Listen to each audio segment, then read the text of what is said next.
गरीब सास की 3 जुगाड़ू बहुएं।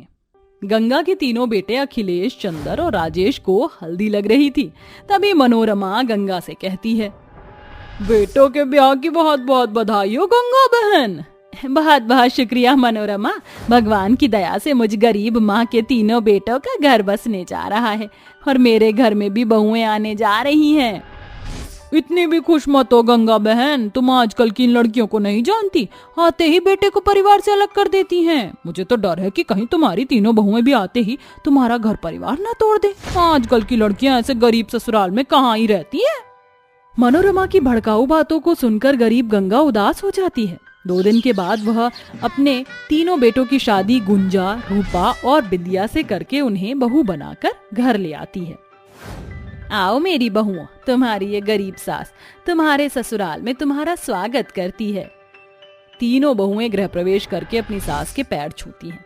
जुग जुग जियो, जीती रहो मेरी बहुओं, सदा सुहागन रहो बहुओं। मैं जानती हूँ जब एक लड़की की शादी होती है तो वो बहुत सारे सपने लेकर ससुराल आती है, मगर मेरा ये गरीब घर बहुत छोटा है। मगर अब तुम तीनों ही इस घर की लक्ष्मी हो, अब तुम्हें ही अपने प्यार से इस घर को संवारना है। सासू माँ, आप बिल्कुल भी ना ही टेंशन ही आओ, आप जानत ना ही है आपकी तीनों बहुएं जुगाड़ू हैं, जुगाड़ू। अगली सुबह तीनों जुगाड़ू बहुएं जल्दी उठ जाती हैं। तभी गुंजा झाड़ू लगाने लगती है और कहती है, हारी दादा, ये लप्पू से झाड़ू तो लगी नहीं रहा। ऐसे तो ससुराल की सफाई हो वैसे रही, अब हमला ही कोनो जुगाड़ लगाना पड़ेगा। तभी अचानक गुंजा की नजर ससुराल के आंगन में खजूर के पेड़ पर जाती है, जिसके पत्तों से वो एक बढ़िया सी झाड़ू बना देती है और टशन भरे अंदाज में कहती है, अरे गजब गुंजा का फंटास्टिक जुगाड़ू झाड़ू बनाया तुमने। इसके बाद वो जल्दी से सफाई कर लेती है और तीनों बहुएं रसोई में आती हैं।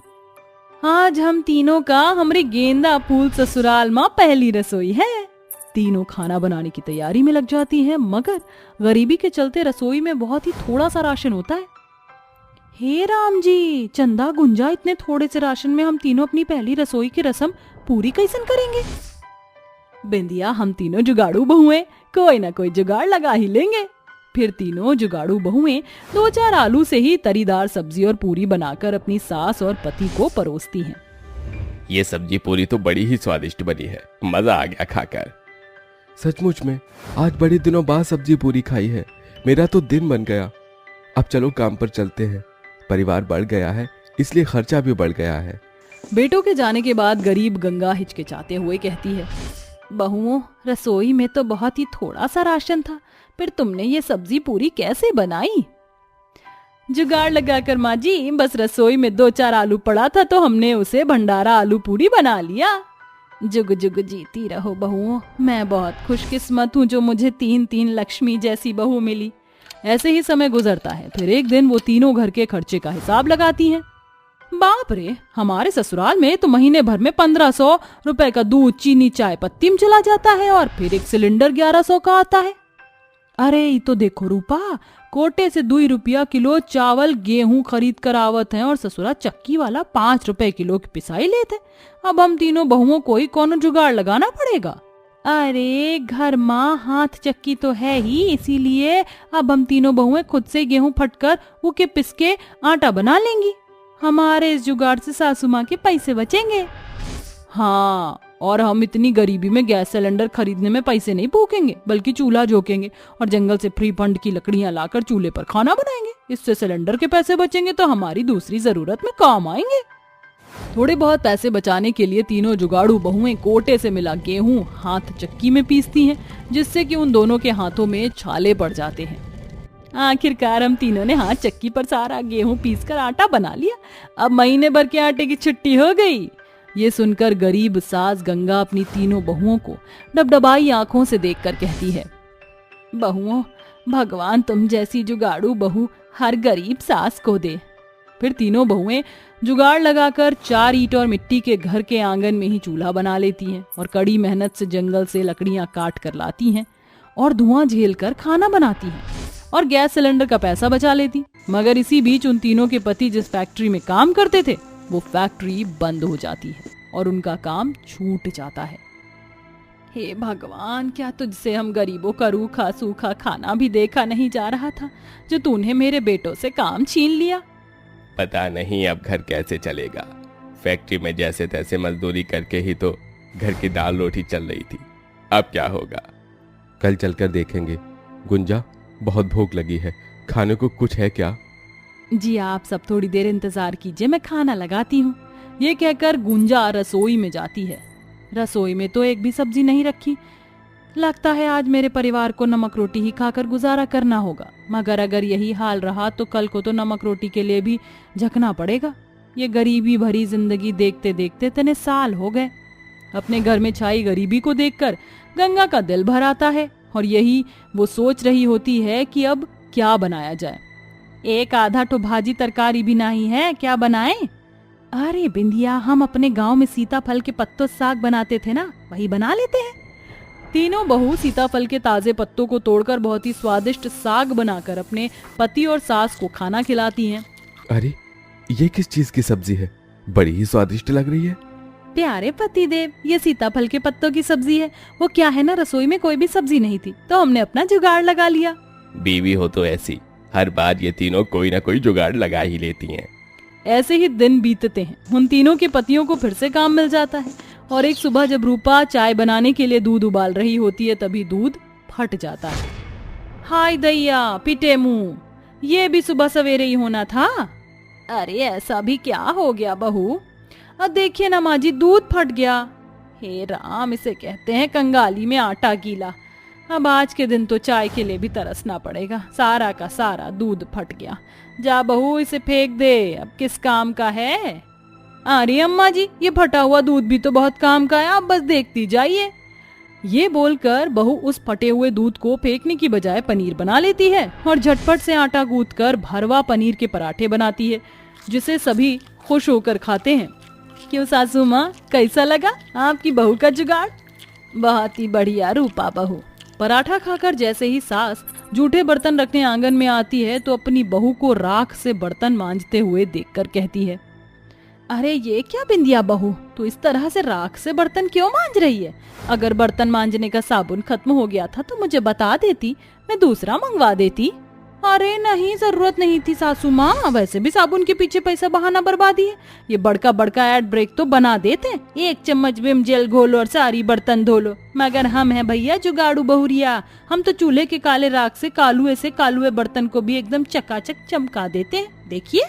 अपनी जुगाड़ू बहू की ये बात सुनकर गंगा खुशी से हंसते हुए कहती है, मान गई बहू रानी, तुम तीनों जुगाड़ू बहू से कोई भी नहीं जीत सकता। इसी तरह से गरीब सास की तीनों बहुएं जुगाड़ लगाकर बचाए हुए पैसों को जोड़कर अपने पति को देती हैं। ये लीजिए, हम तीनों ने थोड़े थोड़े करके कुछ पैसे बचाए हुए थे, इसे लगाकर आप तीनों भाई कुछ अपना काम शुरू कर दीजिए। क्या बात है, हमारी जुगाड़ू बीवी का तो सचमुच में जवाब नहीं। आखिर बहुएं किसकी हैं? गंगा की। जुग जुग जीती रहो मेरी जुगाड़ू बहुओं। उन पैसों से वो तीनों भाई छोटे से कारोबार की शुरुआत करते हैं और धीरे धीरे उनकी मेहनत और लगन से उनकी तरक्की बढ़ती जाती है और गंगा के घर के गरीबी भरे हालात ठीक हो जाते हैं, जिसका श्रेय वो हमेशा ही अपने तीनों जुगाड़ू बहू को देती हैं। कार्तिक भैया, मुझे लगता है आपको और स्वाति भाभी को हनीमून के लिए स्विट्जरलैंड जाना चाहिए। ये शिमला मनाली में क्या रखा है? स्वाति, तुम्हारा क्या ख्याल है? I think it's a good idea.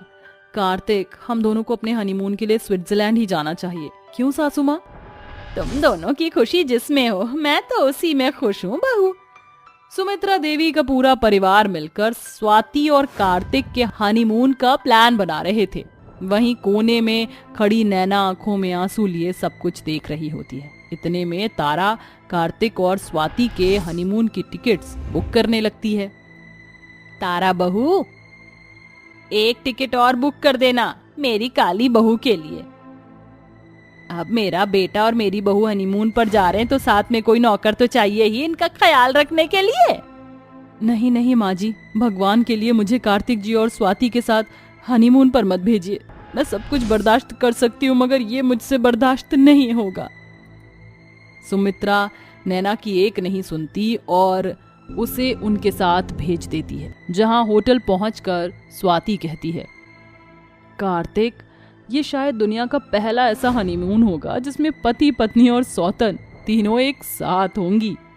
हाँ डार्लिंग, ये तो है। तो मेरी प्यारी सौतन, मैं और कार्तिक घूमने जा रहे हैं, तब तक तुम हमारा कमरा सजा कर रखना ताकि फिर हम आकर हनीमून मनाएंगे। स्वाति की हंसी की गूंज अंदर ही अंदर नैना के दिल को तोड़ रही थी।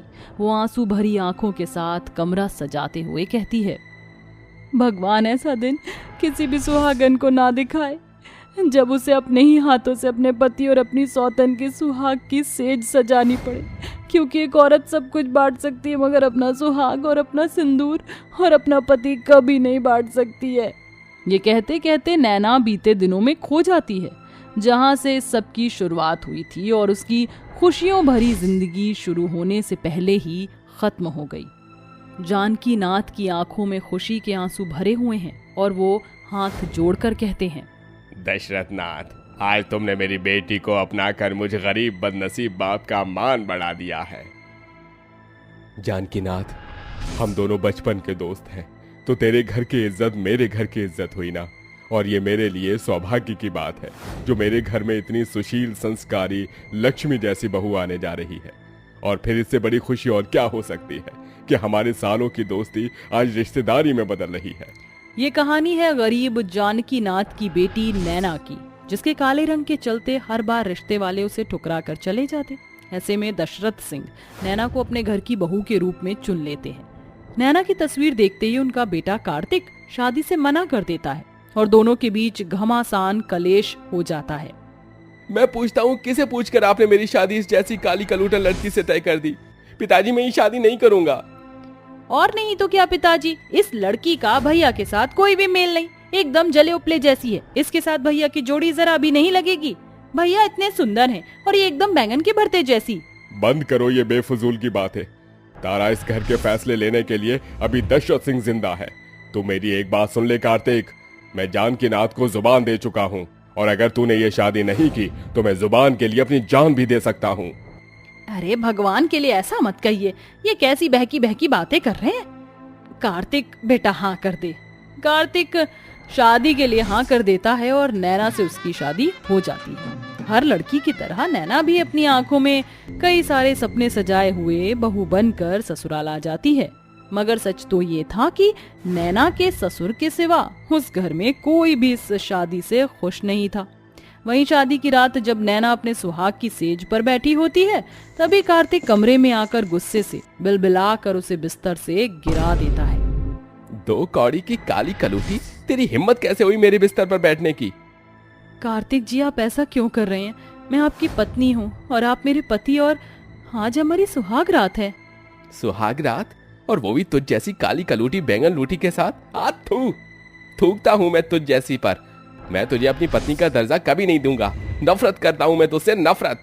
अपने पति की नफरत भरी बातें सुनकर बेचारी नैना का दिल टूट जाता है, मगर दोनों परिवार की इज्जत रखने के लिए वो एक नाम के रिश्ते को निभाने का फैसला लेती है, जिसमें ना तो प्यार था ना ही इज्जत।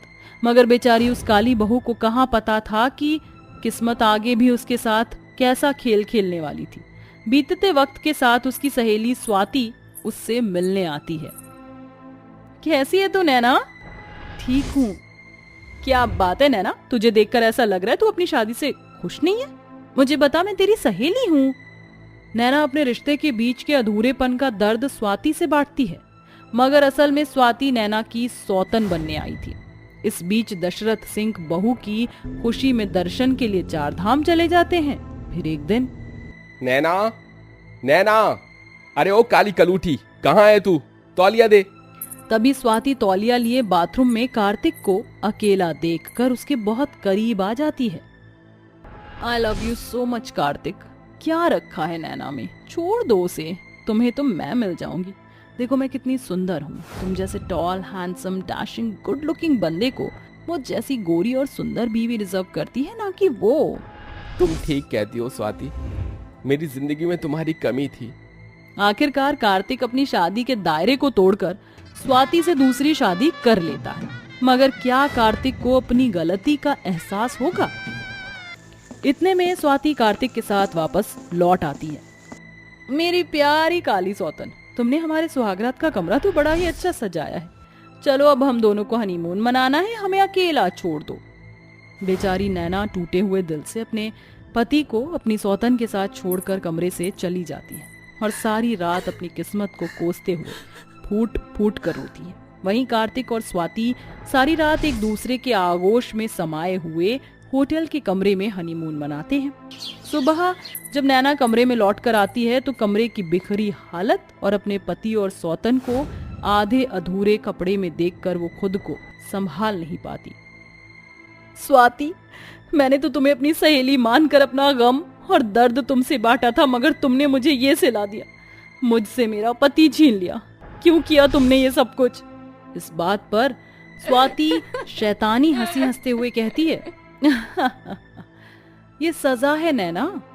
जिस तरह से तुमने 2 साल पहले मुझसे मेरा प्यार छीना था, आज उसी तरह से मैंने तुम्हारी सौतन बनकर तुमसे तुम्हारा पति छीन लिया और उसे हमेशा हमेशा के लिए अपना बना लिया। तुम पतिव्रता तो हो, मगर वो बदकिस्मत अधूरी औरत भी जिसे शादी के बाद पति का प्यार कभी मिला ही नहीं, जैसे मुझे मेरा मनवीर नहीं मिला। इस बात पर बौखला कर नैना स्वाति को खींचकर थप्पड़ मारते हुए कहती है, स्वाति, तुमने क्या किया है तुम्हें इस बात का अंदाजा भी नहीं। जानना चाहती हो तो सुनो। मनवीर जो तुम्हारे साथ प्यार के वादे और कस्में खाते फिरता था ना, उसके पास तुम्हारे एमएमएस थे।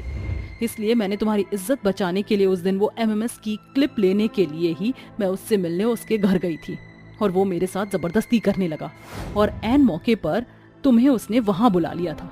मुझे नहीं पता था कि तुमने मुझे गलत समझ लिया था और इसलिए आज तुमने मेरी शादीशुदा जिंदगी बर्बाद कर दी, मेरा रिश्ता तोड़ दिया। ये मैंने क्या कर दिया? मुझसे बहुत बड़ी गलती हो गई। बदले के लिए मैंने अपनी सहेली की शादीशुदा जिंदगी में जहर घोल दिया। रिश्तों को लेकर नैना के मन में अपनेपन का एहसास देखकर कार्तिक को भी अपनी गलती का एहसास हो जाता है। तभी नैना को जाते देखकर स्वाति कहती है, नैना को रोक लो कार्तिक, उसे मत जाने दो। रुक जाओ नैना, मैं मानता हूं मैंने जो गलती की है वो माफी के लायक नहीं, मगर मैं तुम्हें खोना नहीं चाहता। अपने इस पति को एक मौका दे दो, बस एक मौका। कार्तिक से ज्यादा गलती मेरी है नैना, मैंने ही इसे बहकाया था, अपनी शादी मत तोड़ो। ये कहकर नैना की जिंदगी में सौतन बनकर आई स्वाति उनके बीच से हमेशा हमेशा के लिए चली जाती है और नैना अपनी शादी बचाने के लिए अपने रिश्ते को एक और मौका देती है और कार्तिक भी खुशी से नैना को अपनी पत्नी का दर्जा देता है। एक शादी भरोसे पर टिकी होती है, इसलिए कभी भी उस भरोसे को ना तोड़ें।